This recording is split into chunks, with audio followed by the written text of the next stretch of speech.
Administrator बल्दिया शर्की रहमतुल्लाह शेख ने जिला शर्की की हुदूद में जारी तरक्याती कामों का दौरा किया। इस मौके पर इनका कहना था कि सड़कों की तामीर और मरम्मत के हवाले से जिला शर्की में ज्यादा से ज्यादा काम करवाने की कोशिश की जा रही है, जबकि मजीद बेहतरी लाने के लिए ताहाल तरक्याती काम जारी है। इन ख्यालात का इजहार इन्होंने एग्जीक्यूटिव इंजीनियर B&R इकबाल मल्ला के हमरा साहिबा अख्तर रोड 13D गुलशन इकबाल UC 24 में सड़कों की तामीर के काम के मुआयने के दौरान किया। इन्होंने मौजूद अफसरान को हिदायत देते हुए कहा कि वो रवा माली साल में जारी तरक्याती मंसूबों को जल्द अज जल्द मुकम्मल करें और बल्दियाती सहूलियात की फराहमी में हर किस्म की कोताही से गुरेज करें। इन्होंने कहा कि तरक्याती कामों में मेयार को बेहतर बनाने की हर मुमकिन कोशिश की जा रही है, जबकि क्वालिटी को खुसूसी तौर पर तरजीह दी जा रही है और आइंदा भी तरक्याती कामों में इस बात का खुसूसी ख्याल रखा जाए, जबकि दस्तयाब वसाइल में रहते हुए कोशिश की जाए कि जितने भी ज्यादा तरक्याती मंसूबे अवाम को फराहम किए जा सकते हैं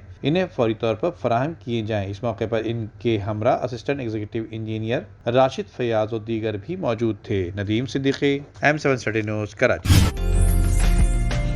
उम्दा में पकाएं और जी भर के खाएं।